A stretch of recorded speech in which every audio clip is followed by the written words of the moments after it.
अस्सलाम वालेकुम स्टूडेंट्स। आज के लेक्चर में हमने जो है इंट्रोडक्शन देखना है सेल साइकिल का। तो बच्चों, सेल साइकिल दो वर्ड्स पर मुश्तमिल है, सेल और साइकिल पर। सेल का तो आपको पता है कि ये बेसिक स्ट्रक्चर और फंक्शनल यूनिट है लाइफ का। अब साइकिल बच्चों ऐसे तमाम इवेंट्स को बोलते हैं जो रेगुलरली रिपीट कर रहे हो अपने आप को। मतलब जब ये कोई इवेंट स्टार्ट हुए हैं तो ये एंड जब इन इवेंट्स का होगा तो वो उसी पॉइंट पे होगा जहाँ से वो स्टार्ट हुए हो।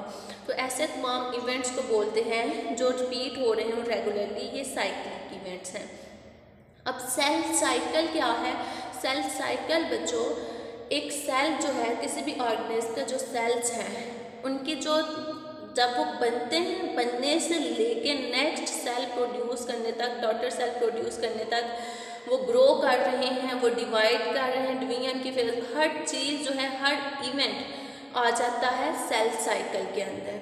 तो सेल साइकिल बेसिकली सेल की लाइफ है, ठीक है। एक सेल बना, फिर वो ग्रो किया, डिवाइड किया और उसने नेक्स्ट सेल बना दिए। ये बीच में जितनी स्टेजेस आएंगी वो सेल साइकिल कहलाएंगी। अब हमने बात करनी है कि सेल साइकिल जो है इसकी फेजेस कितनी हैं। तो बच्चों, सेल साइकिल की बेसिकली दो फेजेस होती हैं, इंटरफेज और माइटोटिक फेज। इंटरफेज को जो बोलते हैं पीरियड ऑफ प्रिपरेशन, जबकि माइटोटिक फेज को बोलते हैं पीरियड ऑफ डिवीजन।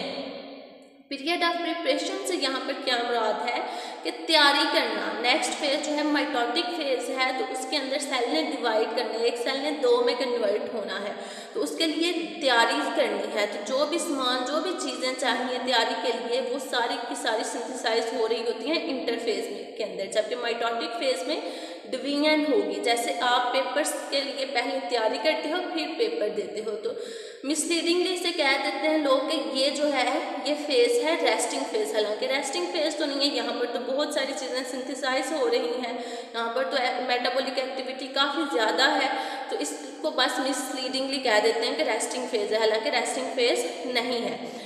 अब ये दोनों फेजेस जो हैं ये फर्दर डिवाइडेड हैं सब फेजेस के अंदर। इंटरफेज जो है उसकी फर्दर 3 फेजेस होती हैं, G1 phase, S phase, G2 phase. Mitotic जो है फेज, इसकी भी फर्दर सब फेजेस हैं। तो अब हमने देखना है कि लाइफ स्पैन जो है ह्यूमन सेल का, सेल साइकिल का, वो कितना ड्यूरेशन लगता है एक ह्यूमन के सेल को नेक्स्ट 2 सेल्स बनाने में, डॉटर सेल्स बनाने के लिए। वो जो 24 घंटे लगते हैं ह्यूमन के एक सेल को नेक्स्ट सेल्स बनाने के लिए। G1 जो उसकी G1 फेज है इंटरफेज की, वो 9 आवर्स में कंप्लीट होती है। S फेज 10 आवर्स में। G2 फेज जो है वो 4.5 आवर्स में, और जो माइटोटिक फेज है वो 30 मिनट्स में। टोटल 24 आवर्स बन जाते हैं। तो ह्यूमन का जो सेल का लाइफ साइकिल है, जनरली जो ह्यूमन के सेल्स हैं उनका जो लाइफ साइकिल है वो 24 आवर्स के अंदर कंप्लीट हो रहा होता है। अब बच्चों, हमने जो मुख्तलिफ ऑर्गेनिज्म के जो सेल्स हैं उनका सेल साइकिल मुख्तलिफ होता है। जैसे कि यीस्ट का जो सेल साइकिल है वो 90 मिनट्स में कंप्लीट होता है। हमने फेजेस की बात की थी कि इंटरफेज के भी फर्दर सब फेजेस हैं, तो अब हमने वो डिस्कस करनी है। तो फेजेस ऑफ इंटरफेज बच्चों, इसकी जो है 3 फेजेस हमने कहीं, G1, S phase, G2 phase. तो पहले G1 फेज देखते हैं। इस फेज के बच्चों और भी नाम है, इसको गैप 1 भी बोलते हैं, इसको फर्स्ट ग्रोथ फेज भी बोलते हैं, इसको पोस्ट माइटोटिक फेज भी बोलते हैं। तो G1 जो है सेल साइकिल की पहली फेज होती है। इसके अंदर कुछ इवेंट्स हो रहे होते हैं। वो इवेंट्स क्या हैं कि सेल जो है साइज में इंक्रीज होगा, ग्रो करेगा। क्यों? क्योंकि यहाँ पर मेटाबॉलिक एक्टिविटी बहुत हो रही है, और जो है सेल कुछ स्पेसिफिक एंजाइम बनाएगा जिनकी नेक्स्ट फेज में ज़रूरत पड़नी है। डीएनए के बेस यूनिट्स यहाँ पर इकट्ठे किए जाएंगे क्योंकि वो डीएनए के सिंथेसिस के लिए ज़रूरी है। बेस यूनिट से मुराद न्यूक्लियोटाइड्स, हमने लास्ट चैप्टर में पढ़ा था, न्यूक्लियोटाइड्स ही डीएनए को बनाते हैं।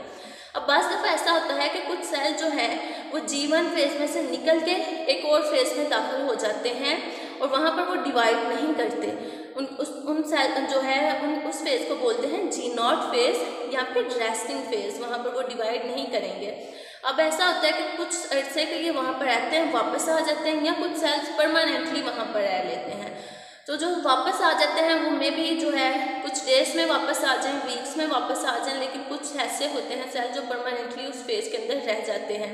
वो फर्दर प्रोलाइफरेट नहीं करते। प्रोलाइफरेट का मतलब होता है डिवाइड करके नेक्स्ट सेल्स प्रोड्यूस करना।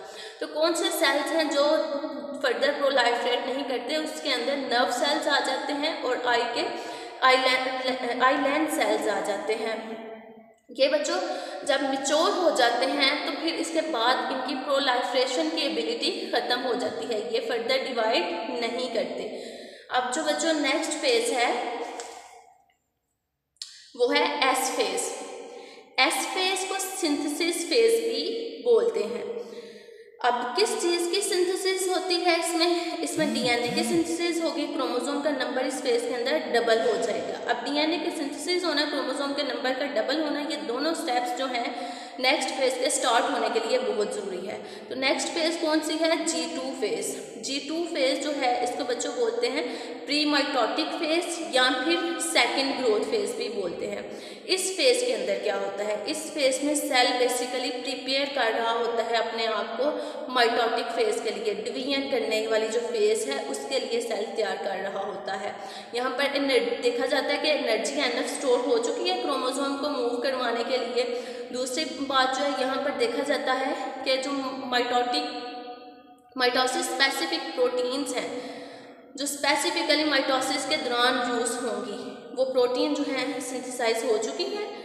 आरएनए और जो माइक्रोट्यूब्यूल के सब यूनिट्स हैं वो सिंथेसाइज हो चुके हैं। हमने फर्स्ट ईयर में भी आरएनए के सब यूनिट्स देखे थे।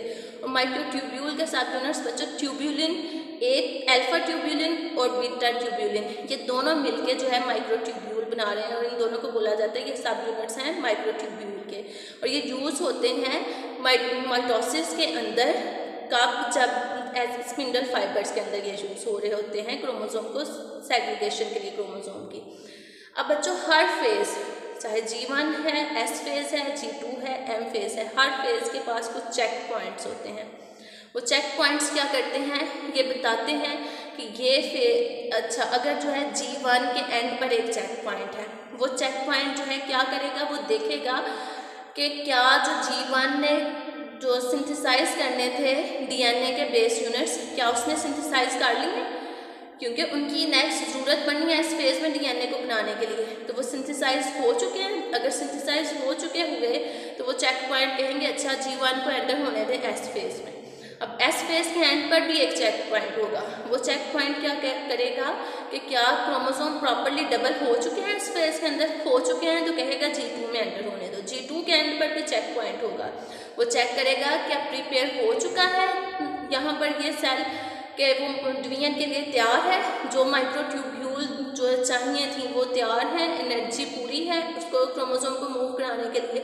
अगर सब कुछ ठीक हुआ तो एम फेज में दाखिल हो जाएगा जो कि डिवीजन की फेज है, जिसमें जो है एक सेल ने 2 सेल में कन्वर्ट होना है। एम फेज के अंदर भी चेक पॉइंट्स हैं जो देखते हैं कि अच्छा जी क्या जो है 2 सेल जो हैं वो बन चुके हैं, क्या जो है स्पिंडल फाइबर्स काइनेटोकोर जो कि सेंट्रोमियर के ऊपर होता है उसके साथ जुड़ चुके हैं। तो एम फेज के अंदर भी चेक पॉइंट्स हैं।